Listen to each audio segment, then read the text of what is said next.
I nderuar uratë të dashur vëllezër dhe motra më Krishtin. Qofse dëgjova me vëmendje ungjillin, atje na thuhet: erdhi nëna dhe vëllezërit dhe motrat e Isuit për ta kërkuar atë. Dhe ai tha turmës që po e dëgjonte: kush më është nën, vëllall dhe motër? Ata që dëgjojnë fjalën e Perëndis dhe e bëjnë.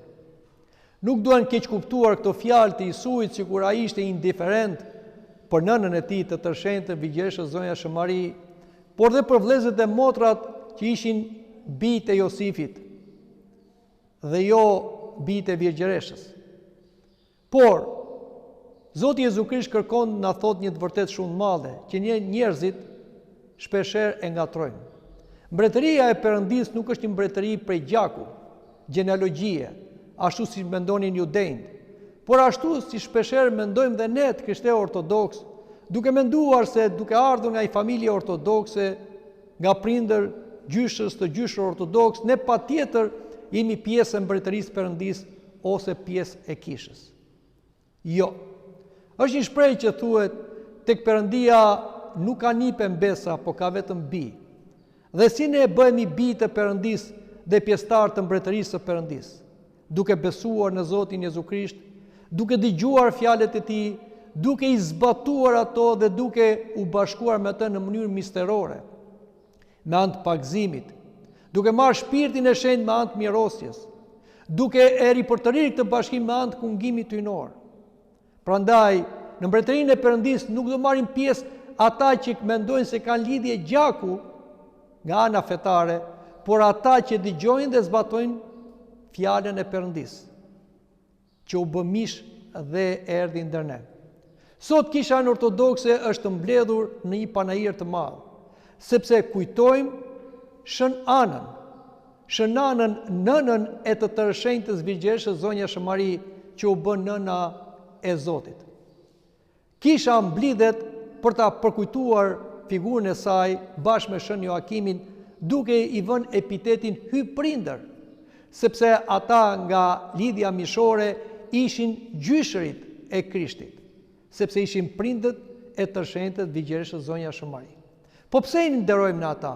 Pse kishte lidhje gjaku Shënana me Vigjereshën Shëmari dhe pastaj me Krishtin nga ana njerëzore? Jo. Si thamë, mbretëria e Perëndis nuk është një mbretëri prej gjaku, por prej besimi, prej bindje, prej shenjtërie. Prandaj neve sot mblidhemi për t'i kujtuar këta jo nga lidhja e gjakut, po nga shenjtëria e tyre, nga devotshmëria e tyre, nga virtutet e tyre. Joakimi dhe Ana ishin një çift i bekuar, dhe si thot Shën Pais ishte çifti më i bekuar dhe më i papasionshëm që ka ardhur ndonjëherë në botë.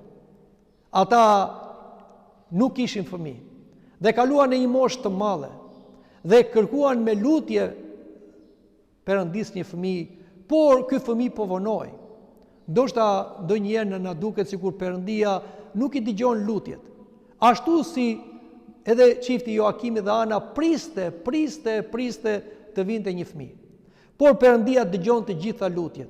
Aq më tepër lutjet që bëhen me dhimbje, lutjet që bëhen me besim.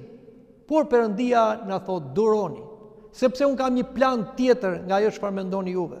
Duhet jap një dhuratë më të madhe nga ajo që prisni juve. Kështu dhe çifti Joakim dhe Ana duruan. Dhe kur ju humbën gjithë shpresat, ata ju lutën Perëndis që t'ia hiqte këtë mallkim, sepse në atë kohë, nëse një çift nuk kishte fëmijë, quhej i mallkuar.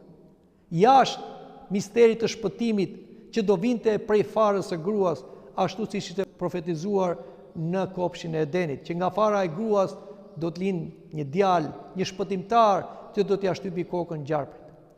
Dhe Zoti, mbasi pa durimin e Joakimit dhe të Anës, dërgoi kryeangjëllin Gabriel që i premtoi lindje një fëmije që do të ndryshonte fatet e njerëzimit.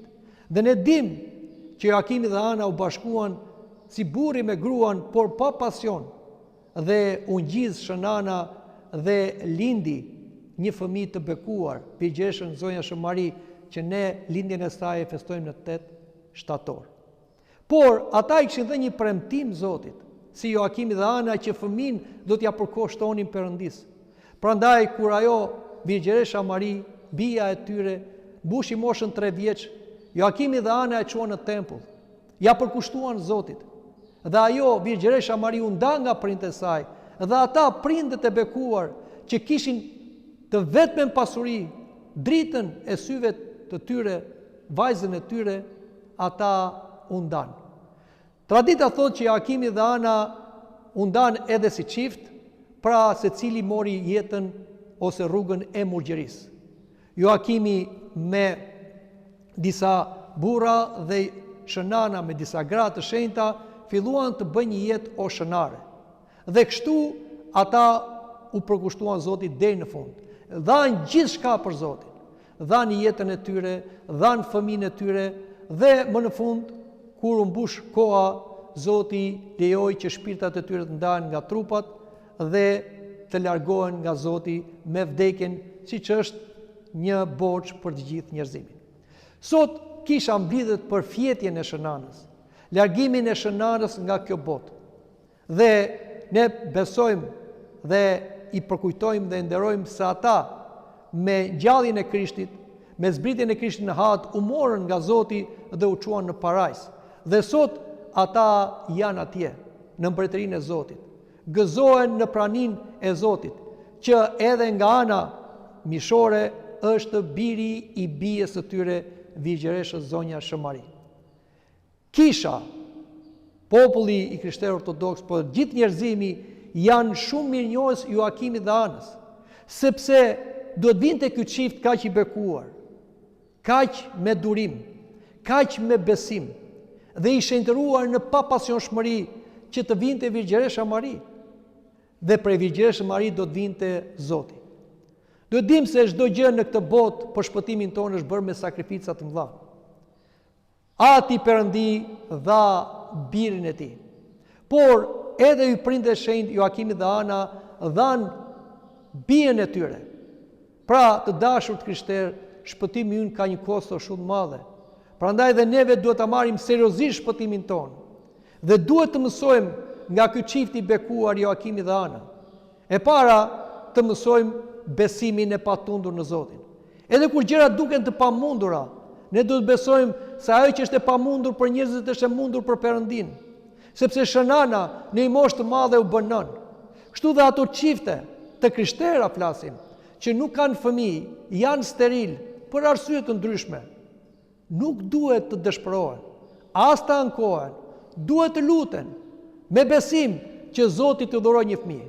Sot shkenca ka përparuar, ka mënyra të tjera artificiale për ngjizjen dhe lindjen e një fëmije. Por, ne besimtarët e krishterë ortodoks, ne duhet mbështetemi tek Perëndia, që bën atë që është e pamundur, që ngjall të vdekur, aq më tepër jep fëmijë edhe një grua sterile ose një burr i steril.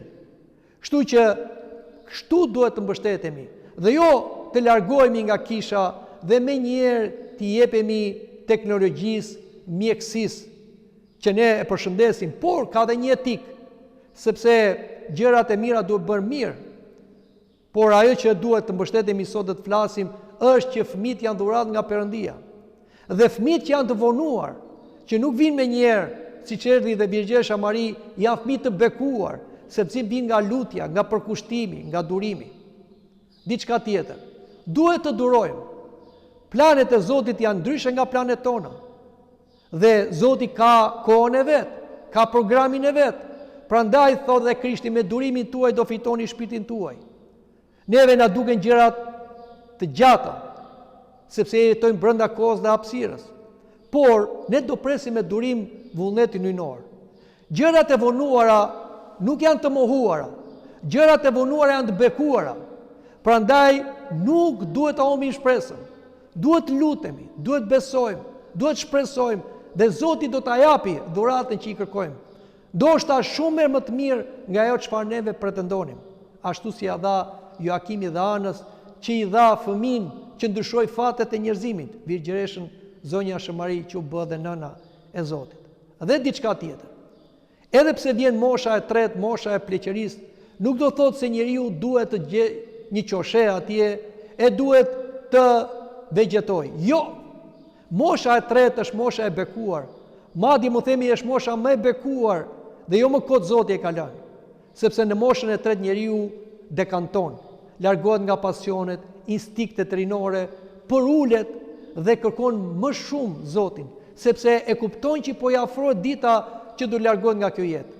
Dhe në këtë moshë duhet përkushtohemi më shumë Perëndis. Sa jemi të ri, të martuar, kemi detyrime për njëri tjetrin, për fëmijët, por kur kalojmë në moshë të tretë dhe lirohemi, sepse fëmijët kanë shkuar secili në uratën e tyre, atëre të moshuarit duhet mendojnë për shpirtin e tyre, të bashkohen me Zotin, të bëjnë jetë përkushtuar, të shtojnë lutjet, të shtojnë asketizmin, ashtu si Joakimi dhe Ana, kështu që të shkojnë të shenjtëruar në mbretërinë e Zotit.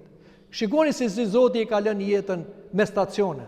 Dhe mosha e tretë është një moshë e bekuar, sepse është një moshë e shenjtërisë dhe jo moshë e mëkatit ose një moshë e vegjetimit ose një moshë e dekadencës. Të dashur krishterë, ky prindërshenj Joakimi dhe Ana janë shumë të shenjtë. Dhe tradita thotë që kur të shenjta Vigjiresha Zonja Shëmari fluturoi në qiell, siç e festojmë në 15 të gushtit, dhe gjithë qielli kaloi përpara saj për ta nderuar, kur kaloi dhe prindet Joakim dhe Ana, atëherë thuhet që Vigjiresha Zonja Shëmari, mbretëresha e qiellit dhe dheut, zbriti nga froni dhe i takoi prindit saj, i nderoi prindit saj, i përshëndeti. Kur e tërshenjta Vigjiresha Zonja Shëmari i nderon, qielli i nderon, Zoti Krisht, biri i Vigjireshës, por edhe biri i tyre i nderon dhe i ka dhënë këtë lavdi, aq më tepër dhe neve, njerëzit, aq më shumë kisha i nderoni prindet e shenjtë Joakimi dhe Ana. Dhe jemi bozhli që nëpërmjet besimit, durimit, shenjtërimit tyre, ata na sollën shpëtimin, që është Vigjiresha Zonja Shëmari, që nëpërmjet saj erdhi shpëtimtari. Amin. Për shumë vjet të ta gëzojnë të gjithë emrin ato gra që mbajnë emrin Ana dhe ata burra që mbajnë emrin Joakim. Amin.